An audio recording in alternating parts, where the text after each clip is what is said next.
ظاہر نہیں کرتا۔ عزیزان ملت اسلامیہ، علماء کرام نے لکھا ہے اور حدیث شریف مصباح شریف حدیث بھی ہے کہ اللہ کے رسول صلی اللہ علیہ وسلم نے فرمایا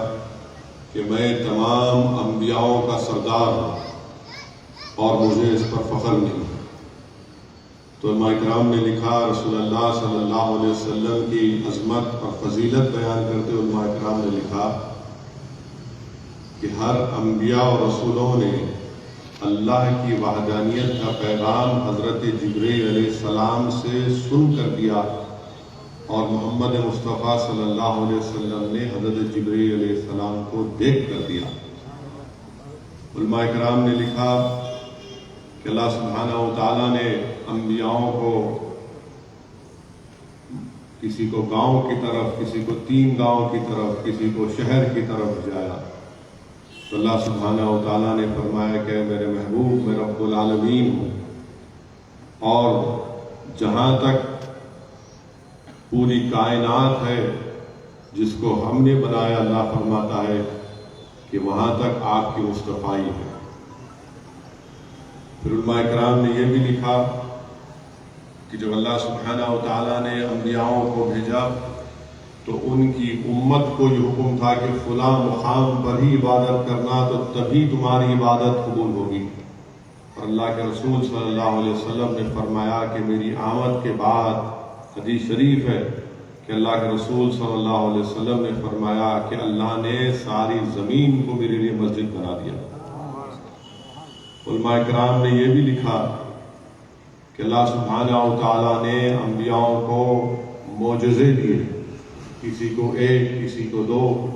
حضرت موسیٰ علیہ السلام کو سب سے زیادہ 9 دیے۔ حساب لگائیں گے وہ بے حساب ہے، وہ بے حساب ہے، اور اللہ کے رسول صلی اللہ علیہ وسلم خود معجزہ بن کر آئے۔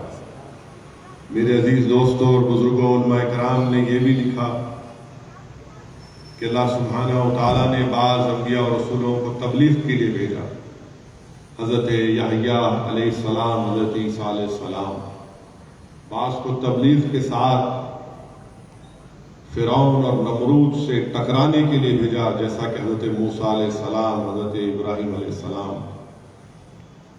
اور پھر بعض کو اللہ نے اقتدار دیا،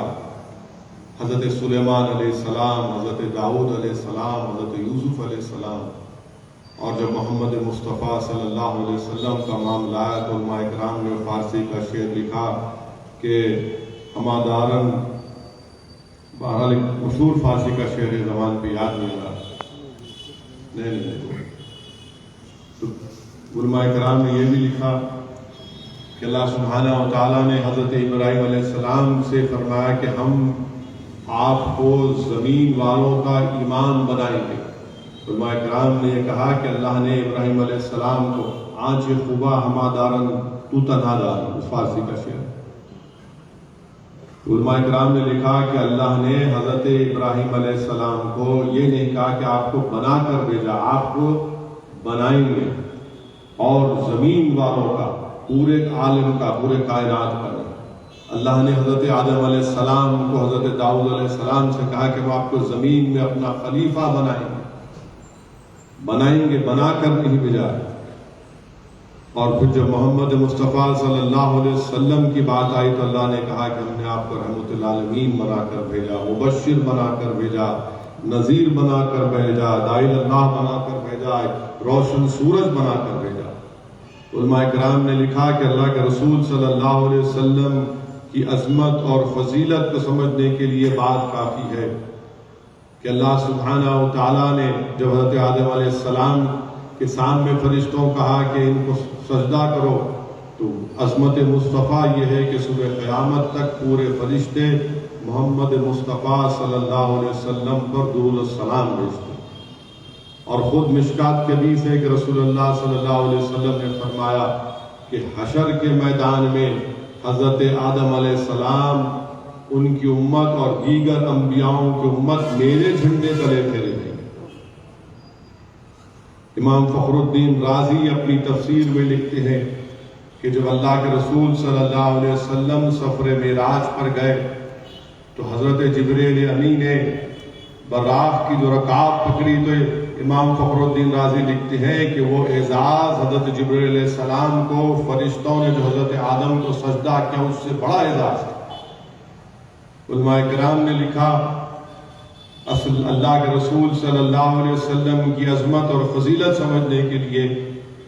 کہ اللہ سبحانہ و تعالیٰ نے حضرت سلیمان علیہ السلام کے لیے انسانوں کے ساتھ جنوں کا اور پرندوں کا لشکر دیا۔ قرآن کی آیات ہے، آپ جا کر پڑھ سکتے ہیں، اگر میں غلط نہ کہوں سورہ نمل کی آیات 17ویں آیات۔ پھر جنگ بدر میں اللہ سبحانہ و تعالیٰ سورہ انفال میں فرما رہا ہے کہ اللہ نے 1000 فرشتوں کے ساتھ محمد مصطفیٰ صلی اللہ علیہ وسلم کی مدد کی۔ یہاں پر امام زمخشری رحمۃ اللہ لکھتے ہیں کہ ایک فرشتہ بھی کافی تھا، مگر اللہ کو یہ منظور تھا کہ اللہ اپنے حبیب محمد مصطفیٰ صلی اللہ علیہ وسلم کی عظمت اور فضیلت کا اظہار کر رہا ہے۔ قرآن کریم میں آیا کہ اللہ سبحانہ و تعالیٰ نے حضرت سلیمان علیہ السلام کو چڑیاؤں کی بولی سکھا دی تھی، اور وہیں پر اللہ کے رسول صلی اللہ علیہ وسلم کو محمد صلی اللہ علیہ وسلم کو اللہ نے پہاڑ، پرندے، گونگوں سے کمال، ان سے کلام کیسے کرنا ہو کمال اللہ نے رسول اللہ صلی اللہ علیہ وسلم کو سکھا دیا۔ وہیں پر علماء کرام نے لکھا، بلکہ مسلم شریف کی حدیث ہے کہ اللہ کے رسول صلی اللہ علیہ وسلم فرما رہے ہیں، اللہ کا رسول صلی اللہ علیہ وسلم فرما رہے ہیں، بلکہ حضرت علی روایت کر رہے ہیں کہ جب میں محمد مصطفیٰ صلی اللہ علیہ وسلم کے ساتھ مکہ سے باہر جاتا تو جھاڑ اور پیر پکارتا تھا، الصلاۃ والسلام علیک یا رسول اللہ صلی اللہ علیہ وسلم۔ میرے عزیز دوستوں اور بزرگوں، علماء کرام نے یہ بھی لکھا عظمت مصطفیٰ صلی اللہ علیہ وسلم سمجھنے کے لیے کہ ابو جہل کی مٹھی میں کنکریاں ہیں اور کلمہ پڑھ رہی ہیں، ایک بکری کا گوشت ہے جس میں زہر ہے، وہ پکار کر گوشت کہہ رہا ہے کہ اس میں زہر ہے۔ علماء کرام نے یہ بھی فرمایا، حضرت موسیٰ علیہ السلام کو اللہ سبحانہ و تعالیٰ نے جب ان کی قوم نے ان سے پوچھا کہ ہم پیاسے ہیں، پانی چاہتے ہیں، تو اللہ سبحانہ و تعالیٰ نے حضرت موسیٰ علیہ السلام کو حکم دیا کہ اس پہاڑ کے پاس جا کر اپنا ڈنڈا، اپنا عصا مارو، تو پانی نکلا۔ اور علماء کرام نے یہ بھی لکھا کہ محمد مصطفیٰ صلی اللہ علیہ وسلم کی عظمت کو سمجھنے کے لیے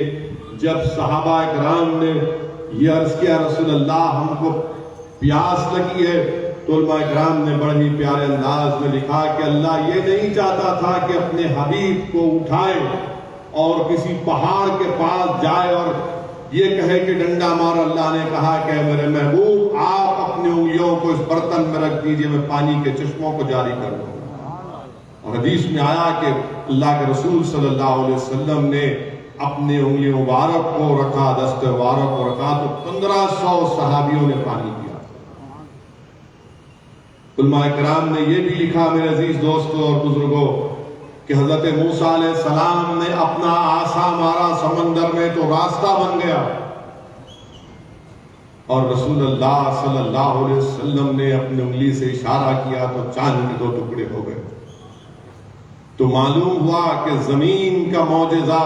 حضرت موسیٰ علیہ السلام کو دیا گیا، تو آسمانوں کا معجزہ محمد مصطفیٰ صلی اللہ علیہ وسلم کو دیا گیا۔ میرے عزیز دوستوں اور بزرگوں، شاہ عبد الرحیم رحمۃ اللہ علیہ، شاہ ولی اللہ کے والد، شاہ ولی اللہ کے والد رسول اللہ صلی اللہ علیہ وسلم کا خواب میں دیدار کرتے اور پوچھتے یا رسول اللہ صلی اللہ علیہ وسلم، جب حضرت موسیٰ علیہ السلام کو اللہ نے کوہ طور پر بلایا تھا اور اسے اللہ کی تجلی کو دیکھے، اس کے بعد حضرت موسیٰ علیہ السلام کو کوئی دیکھ نہیں سکتا تھا، آپ کے چہرے مبارک کو پردہ کرتے تھے۔ اور شاہ عبد الرحیم رحمۃ اللہ نے پوچھا ہے رسول اللہ صلی اللہ علیہ وسلم، آپ تو اللہ سبحانہ و تعالیٰ کو دیکھیں اور آپ پردہ نہیں کرتے، تو اللہ کے رسول صلی اللہ علیہ وسلم نے شاہ عبد الرحیم سے فرمایا کہ اللہ نے لوگوں کی آنکھوں سے میرا حسن چھپا کر رکھا ہے، اور جب حضرت موسیٰ علیہ السلام کوہ طور پر گئے تو اللہ جلال میں تھا، وہ جلالی ہو گئے، اور جب میں معراج پر گیا تو اللہ جمال میں تھا۔ کشفت دجا بجمالہ حسنت جمیل و خصال۔ میرے عزیز دوستوں اور بزرگوں، وہیں پر حضرت یوسف علیہ السلام کا قصہ علماء اکرام نے لکھا رسول اللہ صلی اللہ علیہ وسلم کی عظمت کو سمجھنے کے لیے۔ مانے قرآن کریم میں اس قصے کو ایسر القصاص کہا گیا، سب سے حسین قصہ۔ اور جو بھوکا آدمی ہوتا تھا اگر وہ یوسف علیہ السلام کو دیکھتا تو اس کی بھوک مٹ جاتی تھی، اور رسول اللہ صلی اللہ علیہ وسلم نے فرمایا کہ جس نے مجھے دیکھا اور میرے دیکھنے والوں کو دیکھا جہنم کی آگ ان کو نہیں چھوئے۔ میرے عزیز دوستوں اور بزرگوں، علماء کرام نے یہ بھی لکھا اور فرمایا کہ ایک طرف حسن یوسف علیہ السلام ہے اور ایک طرف محمد صلی اللہ علیہ وسلم ہے۔ ایک طرف مصر کی عورتیں ہیں، دوسری طرف عرب کے جوان ہیں۔ ایک طرف انگلیاں کٹ رہی ہیں تو دوسرے طرف نوجوان رسول اللہ صلی اللہ علیہ وسلم کی اپنی گردنوں کو کٹا رہی ہیں۔ علماء کرام نے بڑے حسین طریقے سے لکھا کہ وہ انگلیاں کٹنا ایک وقت کا تھا، اب صبح قیامت تک محمد صلی اللہ علیہ وسلم کی عظمت کے لیے لوگ اپنی گردنوں کو کٹاتے رہیں گے۔ علماء کرام نے یہ بھی لکھا، حدیث شریف ہے حضرت یوسف علیہ السلام کے بارے میں، جب وہ کسی گلی سے گزر جاتے تو ایسا لگتا تھا کہ کوئی سورج نکل گیا، اور جب محمد مصطفیٰ صلی اللہ علیہ وسلم کے تعلق سے صحابہ کرام نے فرمایا کہ اگر کوئی رسول اللہ صلی اللہ علیہ وسلم کے چہرے مبارک کو دیکھتا تو ایسا نظر آتا کہ چاند دکھتا ان کو چہرے۔ میرے عزیز دوستوں اور بزرگوں، وہیں پر علماء کرام نے عظمت مصطفیٰ صلی اللہ علیہ وسلم کو سمجھانے کے لیے، سمجھنے کے لیے ہم کو یہ بھی بتایا، حضرت عیسیٰ علیہ السلام، اللہ سبحانہ و تعالیٰ نے آپ کو معجزہ دیا کہ آپ مردوں میں جان ڈال دیتے، آپ مردوں میں جس کی روح نکل جاتی وہ اس کو زندہ کر دیتے۔ علماء کرام نے لکھا کہ اللہ کے رسول صلی اللہ علیہ وسلم کا نال مبارک جس زمین پر لگا کہ شیطان نے کوئی بات کہی تو اللہ سبحانہ و تعالیٰ نے اپنی حبیب کے لیے، آپ کی بیوی کے لیے اللہ سبحانہ و تعالیٰ نے ازواج مطہرہ ہماری امہات المومنات کے بعد اللہ نے 18 قرآن کی آیتوں کو نازل کیا۔ میرے عزیز دوستوں بزرگوں، علماء کرام نے یہ بھی لکھا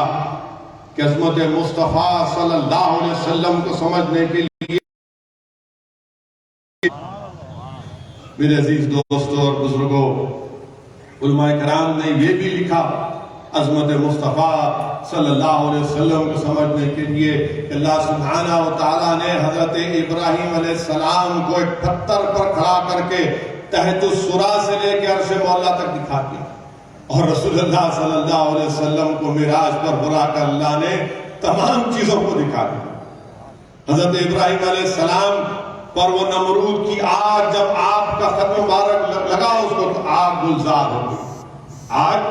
گلزار ہو گئی، اور جب رسول اللہ صلی اللہ علیہ وسلم کی اس دنیا میں آمد ہوئی تو ہزاروں سال سے فارس کی جلنے والی آگ ٹھنڈی ہو گئی۔ حضرت انس حضرت ابراہیم علیہ السلام کے قدم مبارک جیسے آگ پہ لگے وہ آگ گلزار بن گئی، اور جب رسول اللہ صلی اللہ علیہ وسلم رحمت للعالمین حضرت انس کے گھر پر گئے اور کسی کپڑے سے اپنے ہاتھ کو، اس کپڑا رسول اللہ صلی اللہ علیہ وسلم کے دست مبارک کو لگ گیا تو حدیث شریف میں آیا کہ کبھی آگ اس کپڑے کو نہیں چھوتی تھی۔ میرے عزیز دوستوں اور بزرگوں، آج کا جلسہ اس لیے مقرر کیا گیا ہے کہ صرف یہاں پر بیٹھ کر سبحان اللہ الحمدللہ بول کر چلے جانا۔ علماء کرام اپنے بصیرت افروز خطابات کے ذریعے، مشائخ نظام اپنے روحانی خطابات کے ذریعے چاہتے ہیں کہ تمہارے دل میں ایک تبدیلی پیدا ہو جائے، تمہاری زندگی میں ایک انقلاب پیدا ہو جائے ہماری زندگیوں میں، اور انقلاب اسی وقت پیدا ہوگا جب ہم صرف زبان سے نہیں بلکہ اپنے اعمال سے، ہر اعتبار سے اللہ کے رسول صلی اللہ علیہ وسلم کے سچے اور پکے غلام ہیں۔ اور غلامی کا حق کیسے ادا ہوگا جب قرآن اور سنت پہ آپ